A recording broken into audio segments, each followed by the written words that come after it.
Banyak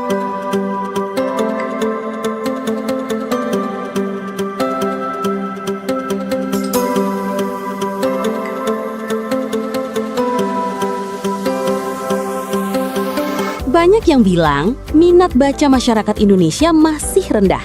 Tapi benarkah masalahnya sesederhana itu?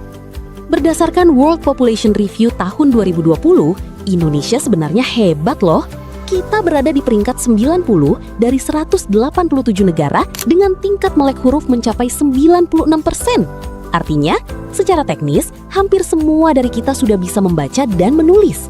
Tapi ada tapinya nih. Kemampuan baca ini ternyata nggak berbanding lurus dengan minat baca kita. Data UNESCO menyebutkan fakta yang cukup menohok. Minat baca masyarakat kita cuma 0,001%. Bayangkan, dari 1.000 orang, cuma 1 orang yang rajin baca. Ditambah lagi, data BPS 2024 menunjukkan hanya 11,91% penduduk yang mampir ke perpustakaan dalam 3 bulan terakhir. Padahal katanya perpustakaan itu jendela dunia. Kalau jendela ini jarang dibuka, gimana nasib masa depan bangsa kita? Tunggu dulu.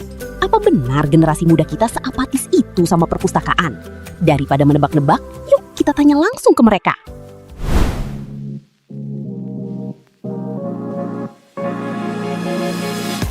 Sebetulnya terakhir kali saya ke perpustakaan ini seminggu yang lalu sih ya, karena kebetulan saya juga lagi ada nyusun tugas akhir atau skripsi, jadi memang kebutuhan untuk ke perpustakaan ini intensitasnya lagi cukup tinggi lah. Terakhir kali saya ke perpustakaan itu sekitar 1 bulan yang lalu, itu saya mencari referensi tugas yang berada di kampus saya sendiri. Terakhir kali saya ke perpustakaan itu sekitar sebulan atau 2 bulan yang lalu. Di situ saya nyari referensi karena ada tugas dari dosen yang mengharuskan saya untuk mencari buku fisik di perpustakaan.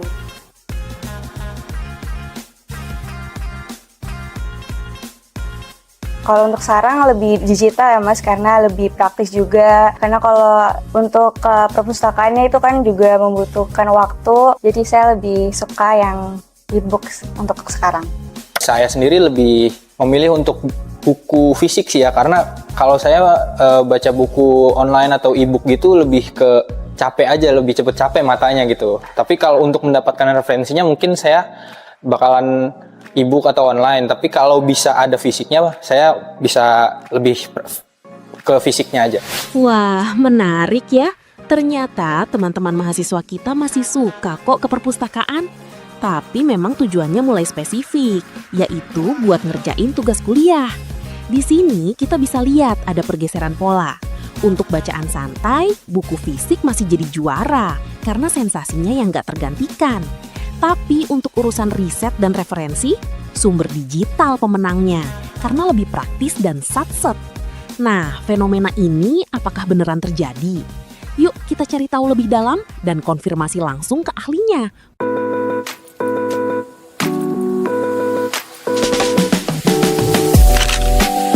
Perkenalkan, nama saya Aditya Pandu. Saya pustakawan di Badan Pembinaan Hukum Nasional Kementerian Hukum Republik Indonesia. Perubahan perilaku pemustaka dapat dilihat dari aktivitas yang ada di perpustakaan ya. Sekarang jumlah pengunjung lebih sedikit, pengunjung meningkat justru di sumber-sumber digital atau sumber-sumber elektronik yang disediakan oleh perpustakaan. Semakin banyak resource digital yang disediakan oleh perpustakaan, otomatis semakin sedikit pula pengunjung yang datang untuk mengakses koleksi fisik yang ada di perpustakaan. Karena tersedia di platform digital, otomatis lebih banyak juga range yang mengaksesnya ya. Kalau dulu mungkin yang bisa datang secara fisik ke perpustakaan orang yang dewasa. Nah sekarang yang usia sekolah atau yang lanjut usia selama mereka terhubung dengan internet, mereka bisa memanfaatkan jasa atau layanan perpustakaan. Jadi jelas ya sahabat BPHN, bukannya minat bacanya yang hilang, tapi pintunya yang berubah jadi digital. Kalau dulu perpustakaan identik dengan orang dewasa yang sibuk cari berkas, sekarang anak sekolah sampai lansia bisa akses informasi hukum cuma lewat layar ponsel. Tapi muncul pertanyaan baru nih, kalau gedung perpustakaannya makin sepi karena semua sudah online, terus pustakawan sekarang kerjanya ngapain aja? Masih cuma jaga rak buku? Pustakawan sekarang ya juga harus beradaptasi. Kita melakukan, biasanya kita bilang user studies ya. Kita mempelajari karakteristik mereka gitu. Karena sekarang memang sudah informasi diaksesnya secara online dan platformnya digital, pustakawan juga harus banyak melakukan effort di situ. Banyak melakukan penambahan koleksi, banyak melakukan penambahan jenis pelayanan pada platform-platform tersebut atau layanan yang berbasis elektronik atau digital. Pola kerjanya juga berubah ya.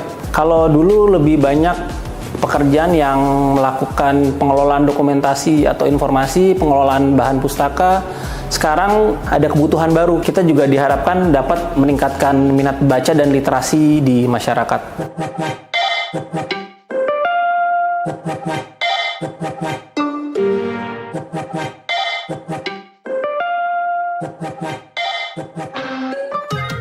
Ternyata, beban kerja pustakawan di era digital justru makin menantang. Menaikkan minat baca itu nggak gampang. Apalagi kita bertarung dengan algoritma media sosial dan serbuan hoaks yang nggak ada habisnya. Pustakawan kini bukan lagi sekedar penjaga buku, tapi jadi navigator informasi. Mereka juga harus memastikan kita nggak tersesat di tengah informasi yang nggak kredibel. Tantangan terbesar untuk meningkatkan minat baca dan literasi di masyarakat adalah pertama, banyak informasi yang beredar di masyarakat. Nah, kita harus bisa mengarahkan pemustaka kita menggunakan sumber-sumber yang terpercaya, sumber-sumber yang kredibel.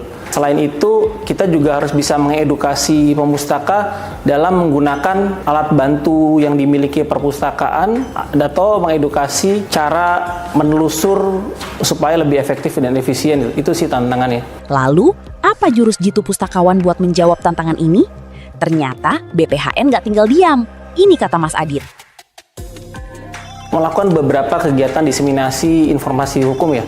Contohnya kita membuat kemas ulang informasi hukum, membuat infografis peraturan perundang-undangan, membuat videografis peraturan perundang-undangan, membuat glosarium hukum agar masyarakat lebih mudah memahami istilah-istilah hukum. Selain itu, kita juga membuat video pendek edukasi hukum. Inovasi lainnya adalah IPUS BPHN. IPUS BPHN adalah aplikasi koleksi digital yang berisi ribuan buku hukum dan artikel hukum. Dengan aplikasi ini, masyarakat lebih mudah mengakses informasi atau buku-buku hukum. Karena tadinya jika kita terkendala jarak, waktu, atau jam layanan perpustakaan, semua hal tersebut dapat dieliminir dengan menggunakan aplikasi ini. Diharapkan dengan keleluasaan waktu dan akses tersebut dapat meningkatkan literasi hukum di masyarakat. Dunia memang berubah, cara kita membaca pun berubah. Tapi semangat untuk mencari ilmu nggak boleh luntur. Perpustakaan mungkin nggak selalu berbentuk gedung besar lagi, tapi bisa jadi sebuah ikon kecil di layar gadget kamu. Yuk, jadi bagian dari masyarakat sadar hukum. Langsung cek EPUS BPHN sekarang ya. Sampai jumpa di video berikutnya.